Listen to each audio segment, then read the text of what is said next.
אני עדי. לא יאומן כמה אחים שלי סובלים, נתנו את כוחם למנהיגים מדומיינים.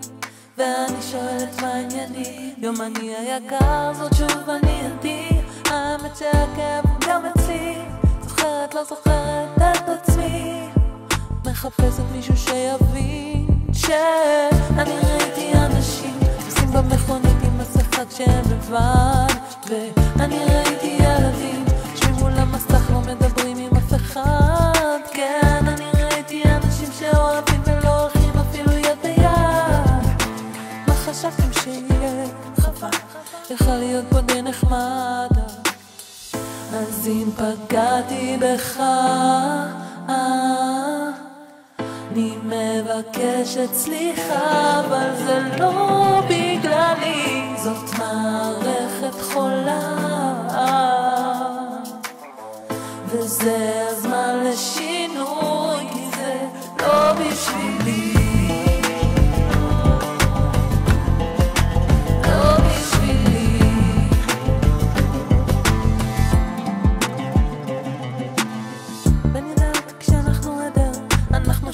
אנחנו חזקים, כן, אך מה קורה כשהרועה מוביל אותנו ומבעד לצוקים? כן, הגיע הזמן שנתעורר, שלא נהפוך מאנשים למכשירים, לפשוט רכבת, נהפוך לזאבים ונרוץ אל ההרים.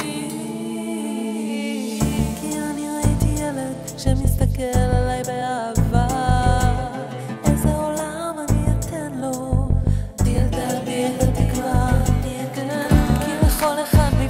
ניצוץ מאלוהים והוא איתך, והאדמה שומעת את קולך, זאת המטרה, חיים של אמונה.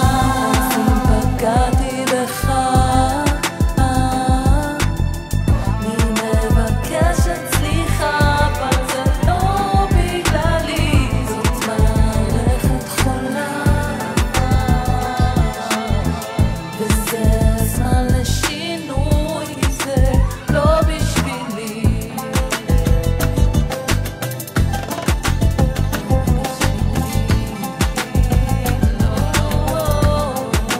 לא בשבילי.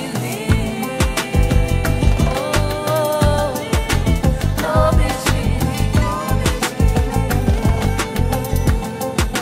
לא בשבילי. זאת מערכת חולה, וזה הזמן לשינוי. זאת מערכת חולה, וזה הזמן לשינוי. זאת מערכת חולה.